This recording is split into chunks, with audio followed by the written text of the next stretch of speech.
I'm Dan St.Yves, and today I'm speaking with Canadian roots artist Gordie Tentrees. He has a brand new album that's launching in Canada April 21st and worldwide May 26th. He's also going to be in the Calgary area for part of his tour for some shows at Gallery House April 26th and the Ironwood Stage Grill May 11th. Gordie, thanks so much for taking time to talk today. Oh, thanks for having me, Dan. I'm really looking forward to this. I've been listening to your new album, Less is More, and just loving the sound. We'll talk about that in a minute, but I want to go back just to get a thought. Every Canadian artist seems to have a road song because of the size of our country. We get a bit of a bad sell here because of the size of doing tours. You're based out of Whitehorse, though, up in the Yukon. How does that? Yeah, this has been home. I actually am originally from Ontario, but I've been here for about 16 years.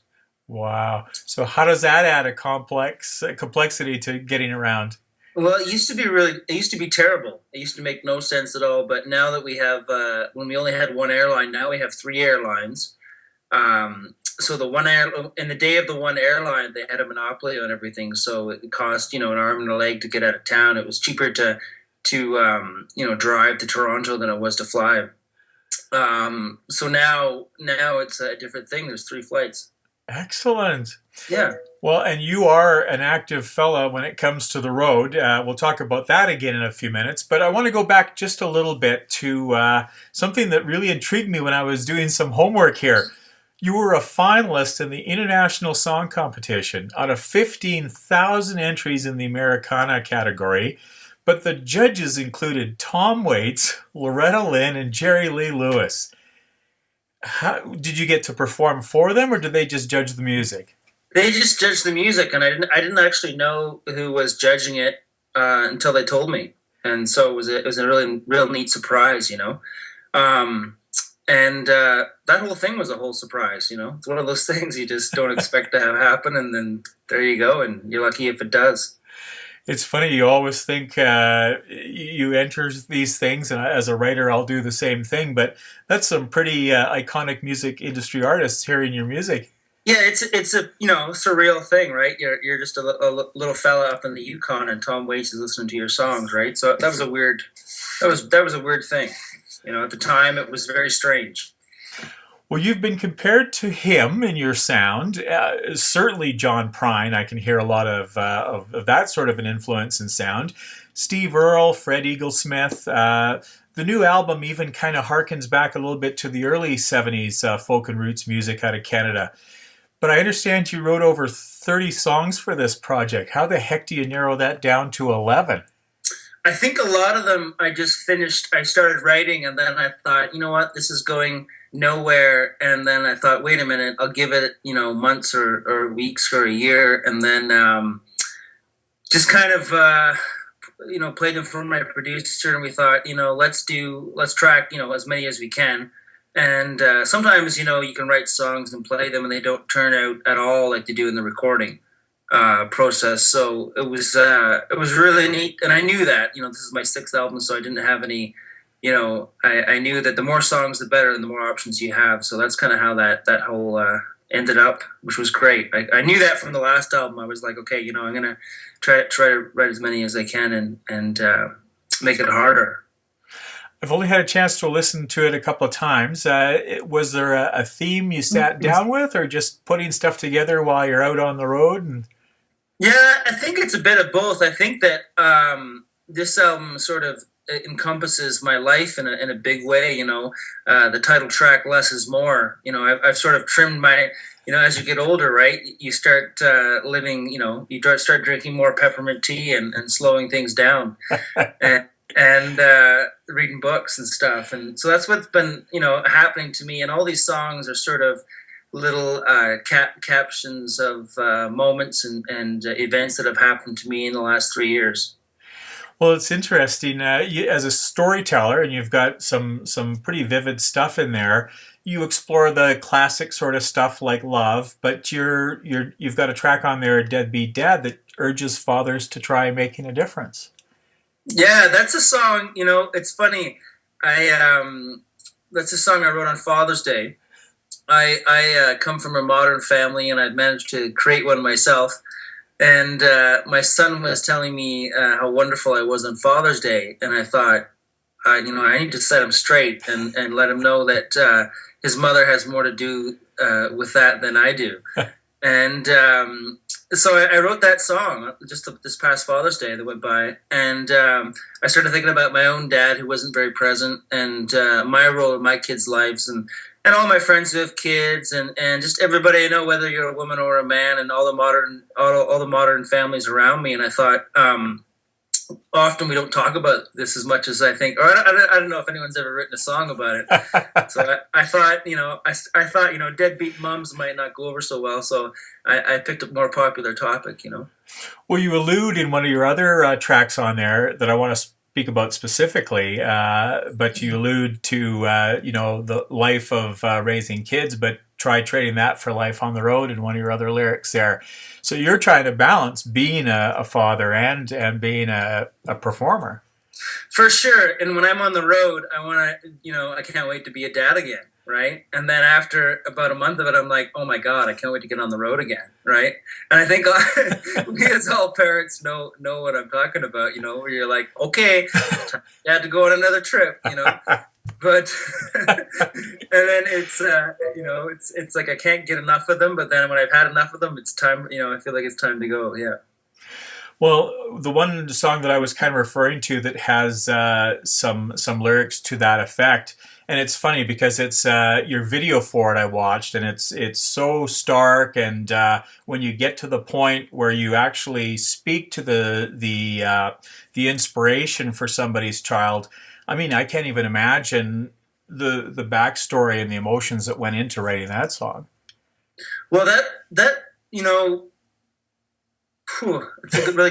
a really good question. That song, as it tells, it is about the Boston Marathon bombing, and my partner ran the marathon, and she finished the race 9 minutes before the bombs went off, and I saw them go off, and went through that whole experience, as well as so many other Canadians that were there, and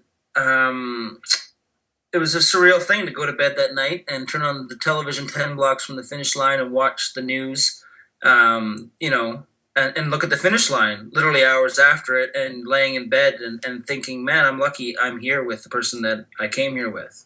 Yeah. And something worse didn't happen. 9 minutes is not a long time, right? So a couple months later, I kept thinking about that. It really resonated with me, that whole experience. And then I was sitting on a friend's front porch in the Ottawa area in Ontario, and I just started writing the song, and I realized, it's funny, it was a song that I wrote, and I didn't even really know what it was about until I got to the last verse. I was thinking about, very poignant things in my life, and I couldn't help but thinking that, whoever did set those bombs off obviously had a brother or a child or a father or a mother. And you think about, no one, I don't think those people are thought of enough. And I started thinking about, this is someone's kid that decided that that's what they were going to do with their life, So that's kind of where that song came from.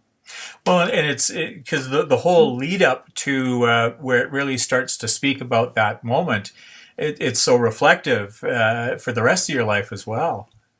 Oh, for sure, and that's what happens, right? Events like that, they definitely cause you to stop and think. Well, the themes are kind of hopeful and uplifting overall, from what I've heard. And then you got a song like "Wheel Girl, Broken Hero" that really seems to illustrate that there's some good stuff in the world despite the news. Well, despite that sort of, Broken Hero is sort of a little photograph of 6 different characters that they don't want to be noticed, and nobody notices them. And it's often everybody has a hero around them that doesn't want to be, they don't want to be told they're, a hero, or they don't want anyone to shine a light on them. They're sort of the unsung hero. And we all have people around us that are like that. And I thought, no one ever talks about these people. So, that's how that came to be. And, the same with the girl the wheelchair racer that the other song was about. She's quite an example of, when stuff happens to you, just kind of keep your chin up and move forward. So I was happy to fit those in. Well, it's interesting. You think of some people that struggle to write and want to know what the secret is. I mean, you've kind of got to have a little bit of timing as well as do stuff in your life. Even your title track has an amazing backstory, and you wrote it in Holland, sleeping in the same bed Townes Van Zandt slept in before he passed away. Yeah, and that was it's funny. I know enough now, to stop and go. Well, I should probably write a song about this.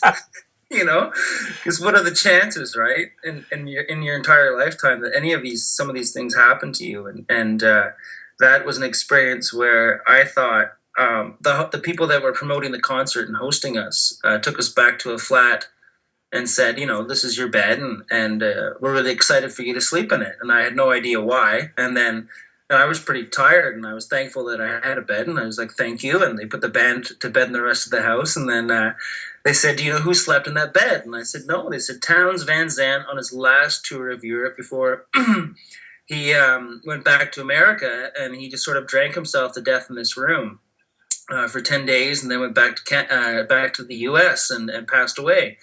And as I'm sitting on the bed, I thought, wow, that's amazing. And then then they said, do you know who else has slept in this bed? And of course, I'm like, no, who else could it be? And they said, Mary Gauthier slept in this bed on her first tour of Europe. And she wasn't having a good tour, and she was kind of down about ticket sales and really trying to keep her luck up. And she stayed in this room too for about the same amount of time. And I thought, so how come I'm in this room? I thought about this. Anyways, I woke up and wrote that song because I felt like I'd slept with both of them the night before, and Mary's a friend of mine, and I had taken a photo of the room and texted it to Mary, who thought, that you're getting quite creepy, Gordie, thanks for the photo of me, bouncing on this bed in Holland, right? Anyways. Well, it's interesting how this ties back to a question I somehow read over as I'm trying to discreetly look to the side here and read my text. But you've put together quite the group of collaborators and musicians, including Mary, for this album. Well, I covered one of her songs, Camelot Hotel, and I did a tour with her about a year and a half ago through Route 66 from Chicago to LA. There was this tour I did with her and another friend of mine, Fred Eaglesmith. We did this sort of 21-day tour to highlight Route 66. And I heard Mary. I've been a huge fan of Mary, and then I saw her play, and I was trying to think of songs to cover, and I asked her. I said, "Hey, can I cover this song and maybe record it?" And she said, "Of course." And you can record all my songs. She was quite funny about it, and I sent it to her, and she loves it. So that was really cool. It was one thing to recorded. I was a little nervous about sending it to her because I thought, oh no, if she doesn't like it, this is going to be awkward, right? So it's been good. So you're about to take off on tour. Happily, you're coming through Alberta for a few shows, but you're going to be out all across North America, Australia, the UK, Europe. Is there anything we should know about your new album and your tour? Well, I just want you to know, Dan, that it is my favorite album. And the fellow that's going to be playing with me, I'll be playing as a duo. And the other fellow that's playing with me is a well-known sort of Western Canadian musician, former band leader for the D-Rangers. I don't know if you remember a band called the D-Rangers from Winnipeg. Yeah. Well, Jackson Haldane, he plays banjo, and he'll be playing banjo, mandolin, musical saw, a fiddle saw, and a couple cigar box cigars, slide guitars. So it's a wacky kind of show, and Jackson, who is a good friend of mine, is going to be playing with me for the incoming period of time, and we'll be going to overseas and stuff like that. But right now we're sort of making our first foray across Western Canada together. And he's going to be opening the show solo as well. He's an excellent songwriter, but also a great multi-instrumentalist. And I think for people that are fans of the D-Rangers, they're going to really enjoy seeing Jackson doing this and doing his own thing as well. And I'm really, really honored to get to play with him. So it's going to be fun. Fantastic. Well, Canadian roots, blues, and folk artist Gordie Tentrees has a brand new album. It is launching here in Canada April 21st, worldwide May 26th, but he's going to be in Calgary specifically for some shows at Gallery House April 26th and the Ironwood Stage Grill May 11th. Gordie, thanks so much for taking some time to talk today. Hey, Dan, thanks for having me. I appreciate it.